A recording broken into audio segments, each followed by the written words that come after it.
One of the questions that again sort of feeding into that is the issue of American healthcare, and I just wanted to sort of tie this into COVID because when I had the chance to speak with Ron Paul about this previously, the issue isn't Medicare itself; it is the billing practices oftentimes of private providers. But I've lived in three countries. So I was born in Canada. I spent a few years living in England and the UK, which has their NHS system, and here in Australia. And Australia has more of a two-tiered approach now where we've got public and private. But I've never had to experience anything where if I was hospitalized for COVID or a broken bone, where it would cost me thousands of dollars to potentially access care if I didn't have decent health insurance in place. What is the problem in America of why they can't sort of stabilize this particular issue and make some level of affordability for the average person who's pulling down $30,000 or $40,000 a year? Well, I think this is an ongoing debate, an ongoing discussion on how to deliver healthcare.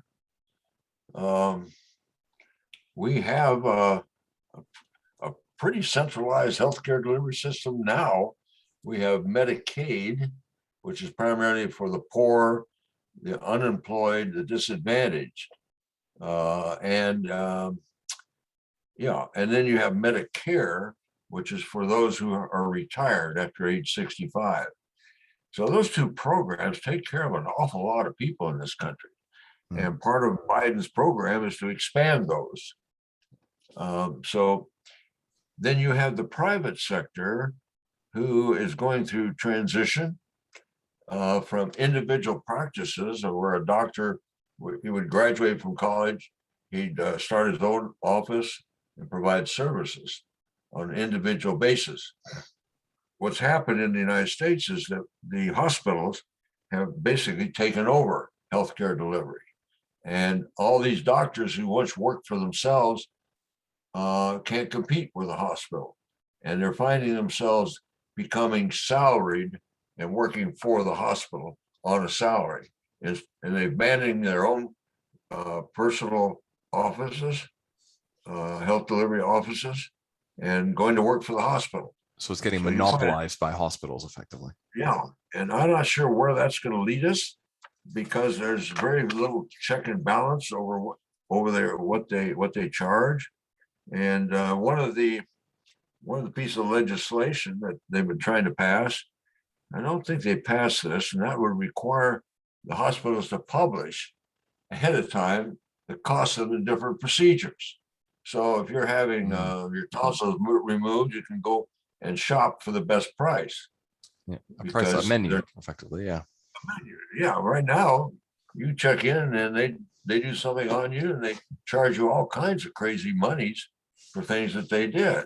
And there's little accountability on there. I'm not sure where it's going to wind up. It looks like we're headed more and more to government provided health. I happen to like the private sector.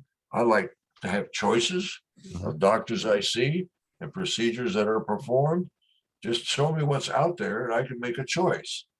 Instead of being required under the program, you have to go to this hospital and you have to see this doctor, and you have no choices. Oh, I understand that. I think more what I'm getting to is when I read online, some people say, I've been diagnosed with an illness, and all of a sudden their healthcare provider doesn't cover their medicine, and they go, oh, these pills are going to cost me $2,500 a month, and all of a sudden they're mortgaging their home, realizing that their cash flow is only going to last for 12 more months before they're eventually going to die of this disease because they can't afford $2,500 in pills every month. Well, see, if you have competition increases quality and decreases price.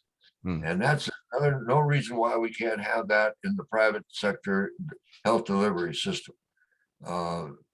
It was always that way, and it was good. It worked. And right now we have no choices. We go to a hospital and we're captured.